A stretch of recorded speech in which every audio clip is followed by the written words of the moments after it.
paz do Senhor Jesus. Eu sou o pastor Eliseu Fausto e estarei no dia de hoje expondo os Salmos 101, 102 e 103. No Salmo 101, o rei Davi, que é o autor deste salmo, nos apresenta um cântico se comprometendo diante da majestade divina em aplicar em seu reino um padrão justo. No Salmo 102, um clamor de um homem aflito é apresentado. E por fim, no Salmo 103, que também é um salmo de Davi, ele nos apresenta o Deus de imenso amor e compaixão por seu povo. Então vem comigo na meditação de hoje. Salmo 101. No início do salmo, o rei Davi canta seu compromisso de fidelidade a Deus.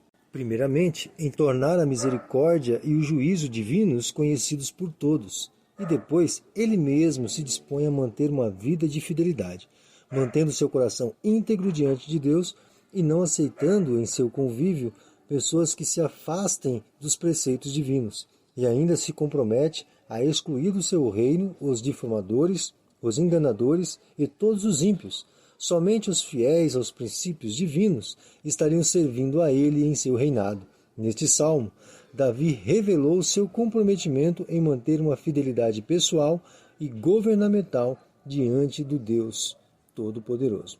No Salmo 102, nos é apresentado um cântico de clamor por alguém que está em aflição.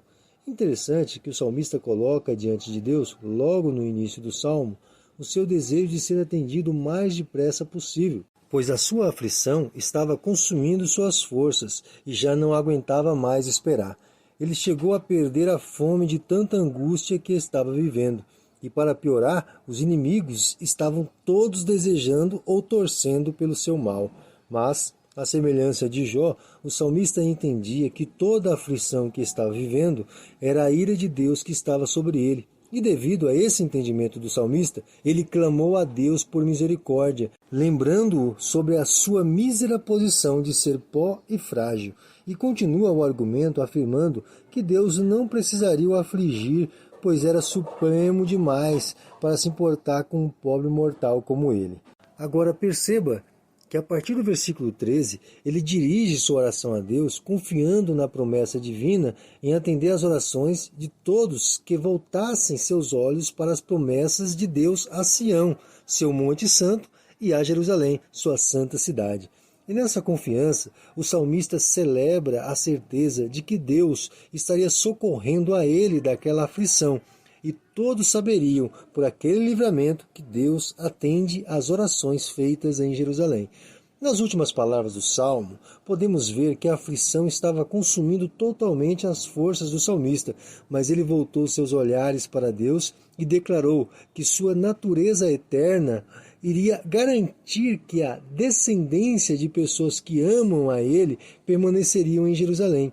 Ou seja, não seria a fidelidade do homem que estava orando que garantiria a resposta divina, mas sim a fidelidade de Deus. Neste salmo, uma mistura de clamor individual e nacional foi percebida, pois o salmista clama a Deus por sua aflição pessoal, porém, as aflições que estava vivendo era na realidade uma aflição de nível nacional.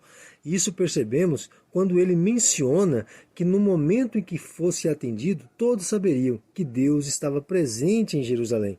Logo, ele estava realizando uma oração em cântico a favor da nação a qual fazia parte. É importante percebermos que este salmo nos conduz a manter nossos olhos na misericórdia e bondade de Deus em atender a um aflito. E por fim, chegamos ao Salmo 103. Nele, Davi nos apresenta, logo no início, a contemplação de uma bela canção de agradecimento e louvor a Deus por sua prontidão em perdoar, sarar e conceder vigor a todos aqueles que nele creem. E em seguida, Davi declara o quão bondoso é Deus com todos os oprimidos. E sugere em suas palavras que todos os israelitas se encontravam nessa categoria de oprimidos, pois cita logo em seguida que Deus não tratou a Israel conforme seus pecados mereciam, mas agiu com bondade e misericórdia, considerando o quão frágeis são eles. Mas Deus é eterno e sempre tem manifestado sua misericórdia a todos que temem o seu nome. Enfatiza que a misericórdia e a bondade de Deus devem ser agradecidas por todos os que o temem, todos devem clamar em todos os lugares e em todos os momentos o quão bom é Deus e o quão misericordioso tem sido a todos que temem o seu grande nome. Neste salmo, Davi nos revela o quão agradecidos devemos ser em louvar a bondade e a misericórdia divinas, pois Ele, com grande amor, tem nos tratado com carinho. Portanto, devemos, com todo o nosso ser, bendizer o grande nome de Deus. Neste dia de meditação, aprendemos o quanto devemos ser gratos a Deus por todos os benefícios que Ele nos tem dado e devemos, por este motivo, nos manter fiéis a Ele e à Sua palavra, não nos associando com homens perversos e maldosos, como declarou Davi. E ainda que venhamos passar por alguma aflição, devemos mesmo assim acreditar no Senhor soberano Deus, pois se todas as coisas são por Ele controladas, nós podemos clamar a Ele em qualquer situação que estejamos passando, pois Ele tem autoridade e poder para nos livrar e nos conduzir a um lugar seguro de paz e tranquilidade, sem levar em consideração nada ou qualquer coisa que possa o impedir. Pois estamos certos de que todas as coisas servem aos seus infalíveis propósitos. E nessa confiança de que tudo que já existiu, existe ou existirá serve a um bom propósito estabelecido por Deus, eu deixo a você essa mensagem de certeza de fé e convicção de que só existe um ser confiável neste nosso mundo, e este ser é Deus. Fico por aqui e até amanhã, querendo Deus.